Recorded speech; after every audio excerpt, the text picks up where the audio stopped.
Welcome to Malpractice Podcast.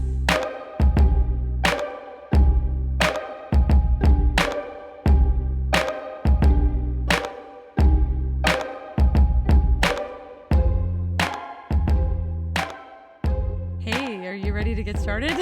Flip of the coin every time if I'm going to know if it's my turn or not. And I never know. It's fine. At this point, Feels like it's part of it now. not knowing is part of the game. Yeah. I'm Jess. I'm Sydney, and this is Malpractice Podcast. It is. And I'm like, keep looking at Corey, my dog, who cannot be trusted to be by herself without the door ajar. So I'm watching her. She's pretty calm. The first couple of times we did it, I don't know if you remember, Sydney, but she was like in my lap, essentially. Yeah. Like the most annoying human ever. And she's a couple arm lengths away. I remember having to edit her breathing out of the episode. Yeah, sounds right. Cool. She's doing good over there. Good for her. I'm proud of her. We like had a conversation, so I think she's got her life together, but Okay, who Corey, knows? I need you to get your shit together and act right. I need you to stop. Yeah. It is too much. She's a needy dog. Yeah, she is. I mean, same. Who amongst us? So what did you do? You did something fun this weekend. Yeah, for my friend's birthday, we went to Six Flags. Let me just tell you, I have not ridden a roller coaster in a really long time, and I don't think I'm a roller coaster person. Okay, I want you to guess right now if you think I'm a roller coaster person. For reference, let me tell everyone in our listenership that Jess will, if she's anxious, not watch new TV shows because she's afraid to not know what happens. Oh, yeah. So I already know that you're not a roller coaster Yeah. person. In the air, bitch? Yeah. In what world? There are too many roller coaster accidents Mhm. for me to hop my happy ass on one of them. I'm not doing it.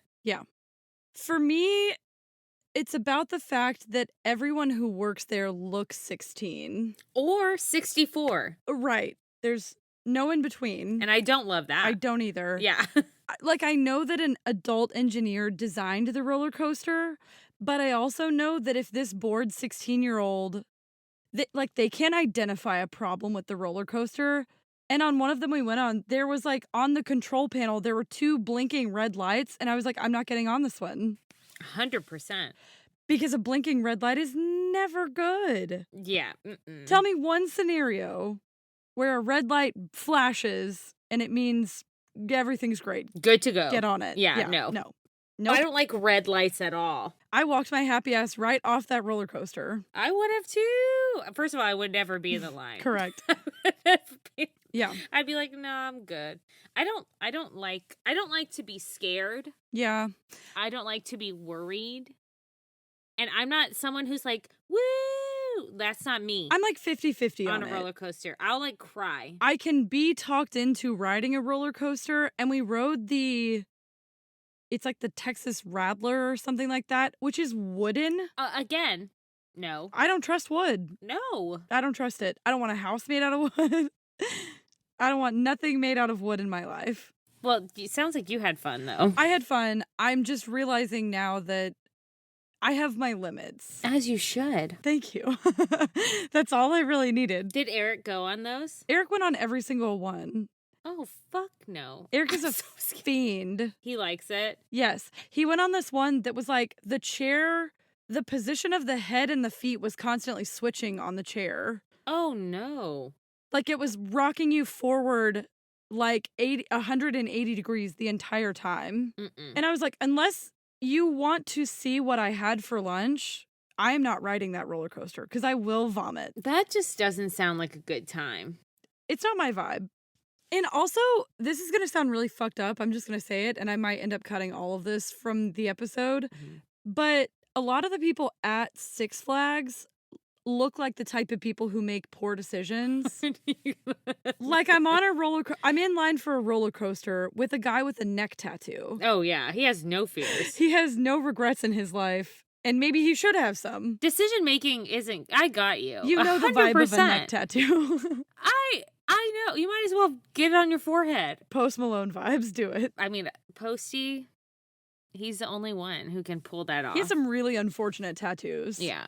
But he's a Bob. I mean, yeah, would I be his friend? Yes. Would I advise getting Post Malone tattoos? Almost definitely no. No, yeah. Mm-mm. Okay, so let's get into the episode. Number one, I am unreasonably excited about the topic today. But first, we have a quick follow up on the fake doctor from last week. So, in our last episode, we shared a story about a young man named Malachi Love Robinson. He's a fake doctor, but a real criminal. I love that so much. If you haven't listened to that episode yet, go listen to it. But there's even more that this man did, and we just wanted to share it. So, briefly recapping, he pretended to be a doctor, opened a clinic, stole money, tried to trick someone into buying him a car. Wild, right? He was recently booked into the Palm Beach County Jail at 9:15 a.m. Thursday, December 31st, 2021. On charges of grand theft and fraud. Mm-hmm. He was like a contracted employee for a freight company, which is like a broker that connects a shipper to transport companies for a fee. It's like a matchmaking middleman there. Like middleman, yeah. Yeah, in Delray Beach, and he diverted over $9,000 of customers' payments into his own personal. It's not funny, but his own personal account. Yeah. Like, according to his former boss, he set up all these dummy accounts. Also, after digging, it was discovered that those accounts were registered under the name National Logistics Division LLC, which was a business directly registered to Malachi. So we'll follow up on anything else that we find about this guy, but essentially he is just wild. I'm obsessed with his mistakes, truly. Like, you need to go watch that movie Catch Me If You Can, because that's his whole vibe. I'm gonna watch it. Do it. So now on to today's show. Today we're talking blue people.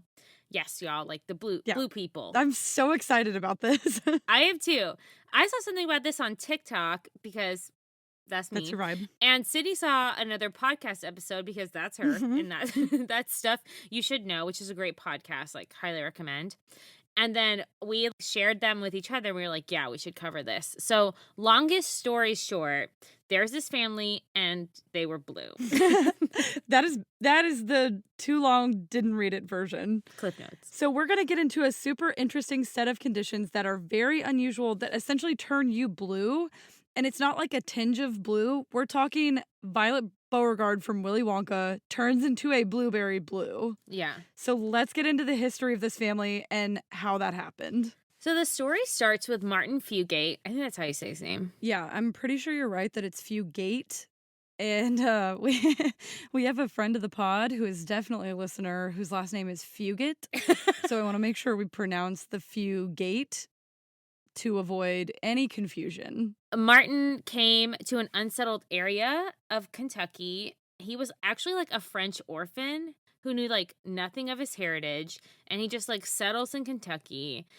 Ironically, the Blue Hills of Hazard, Kentucky, which like the scene is set in 1820. Yikes. It's a bad time. Yeah, I don't like it. I don't know much about Kentucky besides like not really wanting to know much. Yeah. If we have any like listeners in Kentucky that are like, no, Kentucky is great, like let us know. But for sure, there are some that say he had like a blue tint to his skin, but not like dark blue. That's like, oh my God, that man is blue. He fell into a vat of paint. It was more like, yeah. Oh, in the right lighting, maybe is he blue a little bit? Is he a little bit cold? Right. Chilly? In the wrong lighting, he looks a little blue, but the family eventually looks dipped in paint blue. 100%, yeah. Yeah. So Martin ends up marrying a woman named Elizabeth Smith. Again, random. They meet, just like fell in love, got married. Yeah. I don't know if you fall in love in the 1820s, but I mean, half the time I feel like it was probably just like, oh, you're single, I'm single, let's not die. Yeah, and if you're alive, great. 1820s meet cute. Yeah, so the two set up a homestead near Troublesome Creek, Kentucky, which is hilarious. His wife, Elizabeth, was an American. She was redhead, and she had like very pale white skin, they said. Like she would play me in My Life Story. Very, very pale. Same. So anyway, they're married in the 1820. What they didn't know at the time is that they were both carriers of the recessive. Okay. Can you say the name? Yeah. I knew this was going to come up. I was so excited for you to try it. Hold on. Do you want me to do it first? Yeah, I don't. I can't. Methemoglobinemia. Methemoglobinemia. I didn't read that. I just repeated you. I don't want people to think that I can read. I practiced it. I'm not going to lie. Methemoglobinemia. Or, as I will be calling it, Met-H. Yep. It's a recessive gene. Obviously, they didn't know they carried this gene, #1820, and they truly barely knew each other, like with Martin being from Europe, and he didn't know his history either. What's really interesting is that this particular condition is incredibly rare. Mm-hmm. One article that we read said that it's a 1 in 100,000 chance of having this particular genetic mutation. So for two people to have settled down in the same area, one being an orphan from Europe, the other being this redheaded queen, get married is like a lightning striking twice kind of thing. Yeah, totally. And in order for the blue skin gene to be passed on to their children, lightning really did strike twice in this case. Because the way recessive genes like this work is if only one parent is a carrier of the mutation, their children would have normal looking skin, but they could potentially be carriers of the gene themselves.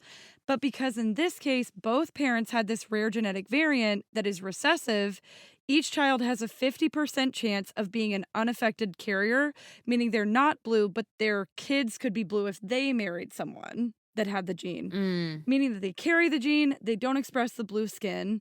They also have a 25% chance of expressing the blue skin trait and a 25% chance of being born completely normal. So that's a really simplified, pared down version of how recessive genes work. But for each of them to have a 1 in 100,000 chance of carrying this, and for both of them to have it, it's crazy. I'm really glad I like put in this like someone explain recessive genes. Like one big not gonna be me, but I think that's really helpful because it's already rare, but like two people with recessive genes, generally it's fine. However, in this case, not. These people definitely lost the genetic lottery in this regard. We do know that the original couple were not in fact related, although that will end up being an issue later. The starting point, not related. In the end of it, doesn't. They definitely were. Martin and Elizabeth had 7 children, already problematic. That's a lot of kids. 1800s, everybody had, I suppose, 20,000 kids. A lot. Wild. 4 of them had like blue skin due to them passing on this rare genetic mutation. And then we're just like the kind of blue that Martin kind of was in like the right lighting. They were like dark blue. We'll post a picture, but they look very blue. They look like it's a joke, but it's not a joke. It also feels like it would be really scary as a parent if you weren't expecting your kids to come out blue and they came out blue. That would be terrifying. Who at this time was expecting you just hoping things went out fine? Correct. A blue child, you're like, oh, man. And so we're going to get into the science behind it, but essentially these kids could have been blue and like completely normal otherwise. Oh, yeah, 100%. So getting into the science, methemoglobinemia is actually a blood condition, not a skin condition as you might have expected. So it has absolutely nothing to do with melanin. For some background, your blood is normally red because red blood cells are packed with proteins called hemoglobin. It has a red color from the compound heme that contains iron atoms. When you take a deep breath in, the oxygen from the air you breathe temporarily binds the iron atom on that hemoglobin, and when those blood cells travel throughout your body, they carry oxygenated blood to your tissues. Okay? I'm following. Perfect. A mutated gene causes the body to build up a specific form of that hemoglobin called methemoglobin, where the iron in a red blood cell's heme group is essentially the wrong type of iron ion. Okay? So this mutation would cause the blood to be a dark bluish brown color rather than the normal bright red. With this type of genetic mutation, it's not only that the iron and oxygen can't bind as well as they normally would, it's actually also that when they do bind, they bind too tightly. So when the blood traveling inside those arteries and capillaries at the surface of your skin gets to the tissues and is supposed to let go of that oxygen, it can't. So when people without this genetic mutation they normally produce some methemoglobin, like everybody has some of it, but we normally have an enzyme that converts it to normal hemoglobin. But people who have this mutation, like the Fugate family has, they don't produce enough of this enzyme. And so that methemoglobin builds up, makes their skin look blue. Yeah, this makes sense. So I was like reading about this too because I'm like, hashtag not a science girl. But I knew about red blood cells like circulating oxygen. Exactly. And so that all makes sense to me. And I'm glad that you mentioned it's not about melanin because at the beginning I was like, oh, is this some sort of like skin issue? But it's actually much cooler of an issue. Yeah, it's just a totally. really interesting skin being blue. And just as a side note, it's completely a myth that your blood is blue until it comes into contact with oxygen or whatever like dumb thing kids tell each other in middle school science classes. That's not true. I think they say that because when you look at your veins, Yeah, it looks blue. you can see that it looks blue. And then when you cut yourself, you're like, it's red. So, obvs, bing, bang, that's how it works. Sure. No, it's not how it works. Blood is just red. But with this condition, the methemoglobinemia, the blue, I practiced that for a really long time. Can you tell? I saw the word, obviously, and I was like, nope. That's what it looks like. Med-H. Yeah. So with this condition, the bluish blood in your veins and arteries makes your skin look blue, which I'm sure is hella embarrassing, especially if you're living in the 1800s and it means that everyone basically just spreads rumors that you married your cousin. Right. But the blue skin isn't the only symptom in some people because their blood would have difficulty getting the tissues the oxygen the tissues need. Mm-hmm. It could also be accompanied by headaches, dizziness, poor muscle coordination, fatigue, shortness of breath. But lots of doctors in the sources that I found seem to say that this condition doesn't actually necessarily come with huge health concerns, which was actually really surprising to me. Yeah, agreed. This condition also isn't the only thing that can cause you to turn blue. There's even an acquired version that can be caused by some medications like certain antibiotics and local anesthetics. Yeah, and when we were researching, we found something else we wanted to share. So according to the poison control website, like poison.org, teething gels and lotions with benzocaine should not be used on children under the age of 2 because this topical anesthetic can cause Met-H, essentially. Yeah. In like young children. And although some people who inherit the condition have no real health issues, it can actually be fatal in some cases, according to the American Academy of Pediatrics and the FDA. Both say do not use the benzocaine products because it can cause like real harm. Which is crazy. So both the American Academy of Pediatrics and the Food and Drug Administration, the FDA, warn parents not to use benzocaine for children under 2. And even if your teething product doesn't contain a warning label, right, be sure to consult with your pediatrician and do your own research before using anything with this product in it. So that's our like PSA that we discovered while researching. Yeah. And I felt like that was such a terrifying thing to learn because you would think a teething product would obviously contain this kind of warning if it is a concern. But who wants to risk anything with your like Absolutely 1-year-old? Let's just not use it. Or at the very least, talk to your pediatrician before you use anything like that. In other conditions that are slightly lighter that can turn you blue, there's this man who turned his skin permanently blue from drinking too much colloidal silver supplement and rubbing colloidal silver cream on his skin after he saw an article that said colloidal silver brought a dead flower back to life or something like that. What the fuck is happening? This is why you can't just believe everything you read on Facebook, friends. So the condition is called argyria. No. Alex Jones and Gwyneth Paltrow have both allegedly touted it as for its antibiotic properties, which it actually might have. But let's all just stick to the doctor's orders, okay? Let's not maybe listen to influencers for our health concerns. Absolutely not. So this man was drinking about 10 ounces a day of a colloidal silver homebrew mix, and he is irreversibly blue forever from colloidal silver. People, stop. Stop doing things. Stop doing that for sure. Stop it now. Okay. Let's pause here for a quick break from our sponsors. Gotta pay the bills somehow.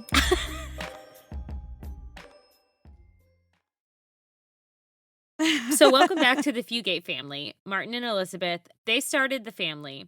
So they got married, right? Remember, they're not related. Each generation after them had at least some members that carried this mutation. The family was like super embarrassed that they were blue. So they self-isolate, which it's not, don't be embarrassed, but like it's the 1820s. I'm sure, people were rude. Well, here's the thing. I get it. Yeah. Especially if the people in the area start to associate it with marrying someone in your family and procreating with someone in your family. Well, because they were. Right. But it's also not ideal. Like you were doing. I get the embarrassment. So they have a blue family and they essentially self-isolated further from society, which means that they ended up marrying their cousins, their aunts, other closely related family members, which increased the odds of the condition and thus also increased the stigma associated with their skin color. Yeah. The author of the textbook, Human Genetics Concepts and Applications, in its 13th edition, said their name is Ricky Lewis, and they said if you took any random person in the population, around 1 in 100,000 would carry this gene, if that many. But if you're marrying your cousin, it goes down to 1 in 8. So the risk skyrockets if you're sharing blood, which makes sense. The family also had the gene to varying degrees. Some of them may have just had it in their extremities, like their fingers and toes were blue or bluish. Some of them just looked bluish in very cold weather, while others had more of the Med-H would just be like bright blue, like blueberry blue from head to toe. Yeah. And what's really interesting is that, to me, this sounds low. The threshold for looking a little bit blue isn't very high.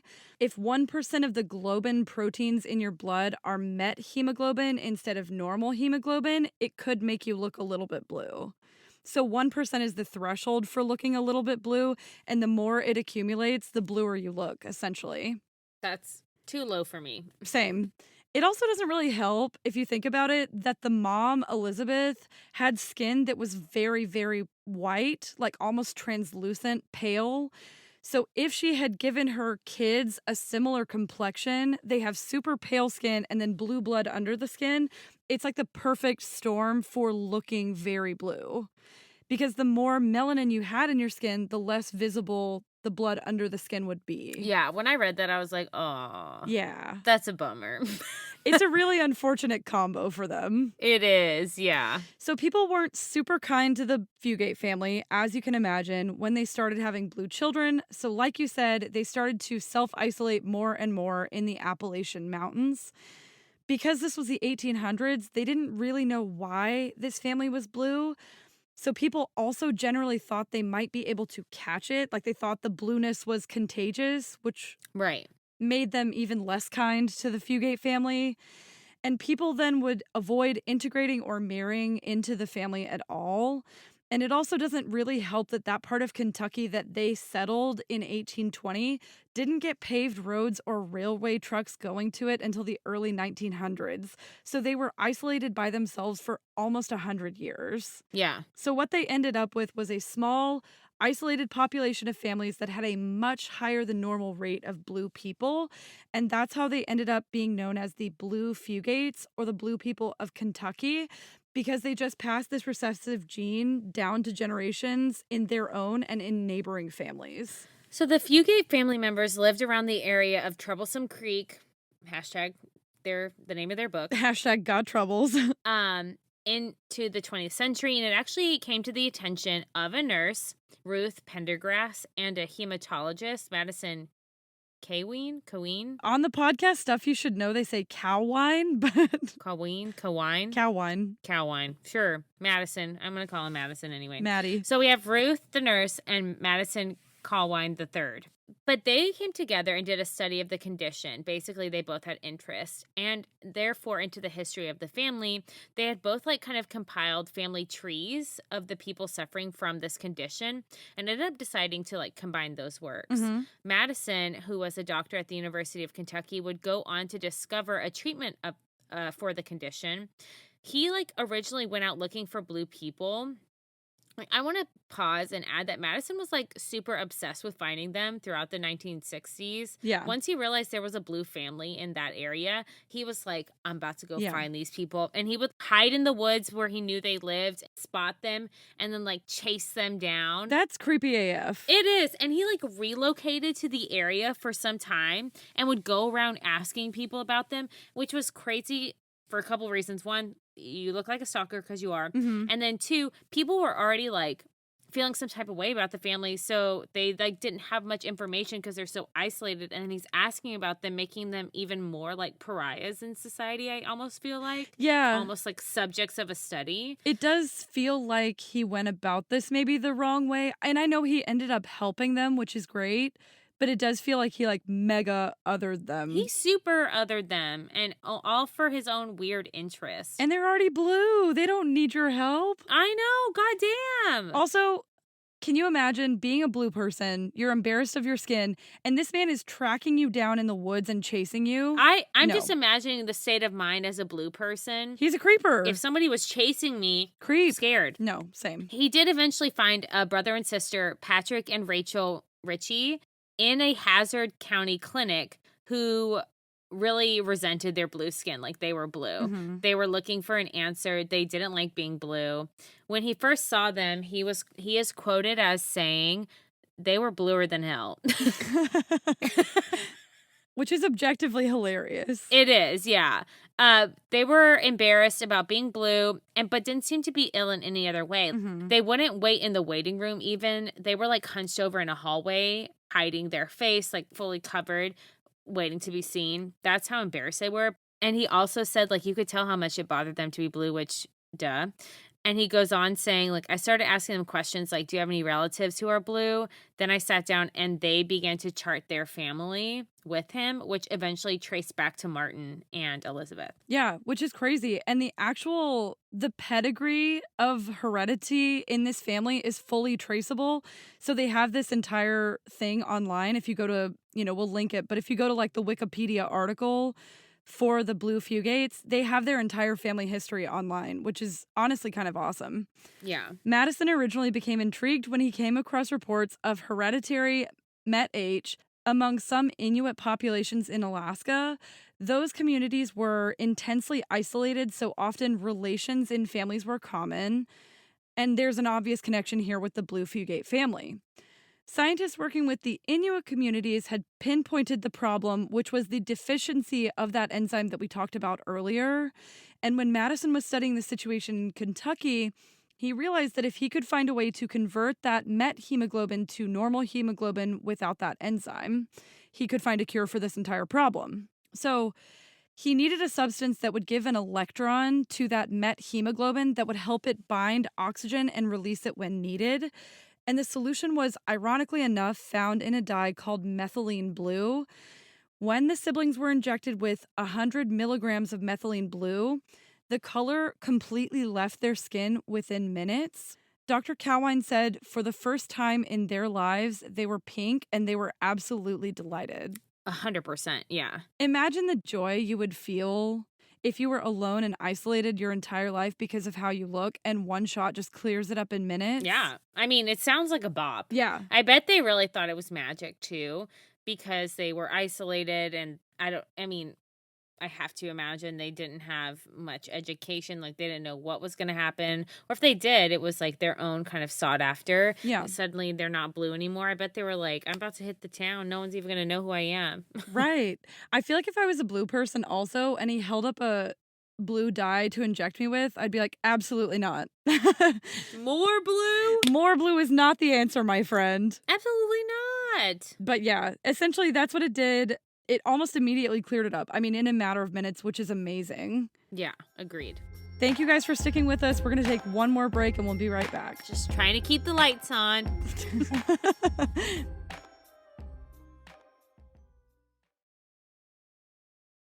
All right, welcome back yet again.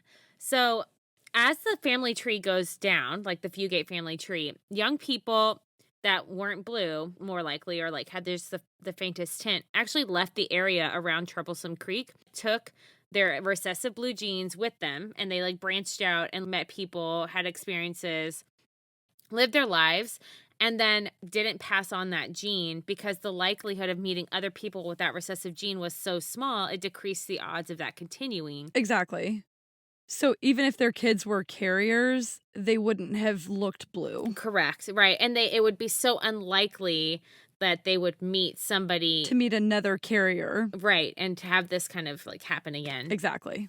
The actual last known member of this family to be born with the gene and to be blue was Benjamin Stacy in 1975. So the doctors and nurses were like, WTF when he was born with like dark blue skin. Fair. And they were like so worried they called an ambulance immediately to take the baby over 100 miles away from his hometown where he was born to check out the situation.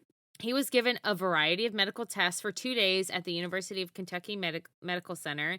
After 2 days of the doctors essentially being like, what is happening here? Like, whisper, whisper. Like, we actually have no idea what is going on. Is this a joke? Totally fair. His grandmother casually dropped like, to the doctors, have you ever heard of the Blue Fugates of Troublesome Creek? Like, just testing the waters? Yeah. It feels like very old Western to me. For some reason, I imagine her in like prairie dress. Same.